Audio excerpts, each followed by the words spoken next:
Françoise Sullivan est une artiste qui a marqué la modernité au Canada. Elle laisse de côté les formes d'art du passé, vit le moment présent et cherche constamment des idées futures. Mais qui est vraiment Françoise Sullivan? Née en 1925 à Montréal, Françoise Sullivan a toujours rêvé de devenir une artiste. En 1941, elle fait son entrée aux Beaux-Arts. Durant ces années, elle explore les arts visuels et rencontre Paul-Émile Bordua, le chef du groupe des automatistes.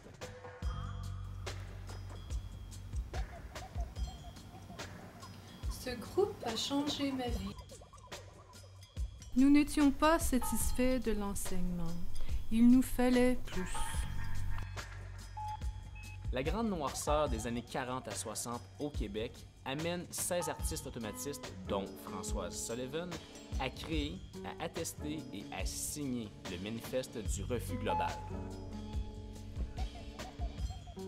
Engagée, déterminée, Françoise Sullivan ne laisse pas son corps et son esprit s'enraciner dans le passé. Elle renouvelle l'essence, la réalité et les sources émotives et créatives de l'homme. De cette manière, elle exploite plusieurs médiums dont la peinture, la performance, la sculpture, la danse, etc. Ce caractère pluridisciplinaire s'oppose totalement à l'orthodoxie de l'époque et au discours absolu de Maurice Duplessis.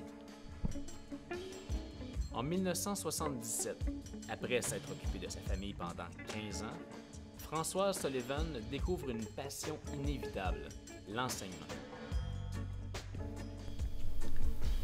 L'enseignement est un moyen de communication profond.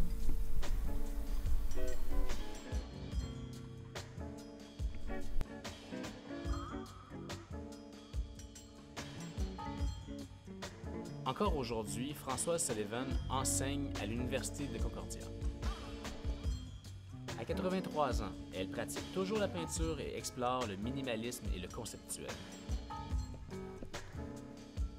Malgré son engagement artistique et socialiste au Québec, peu de gens connaissent cet artiste.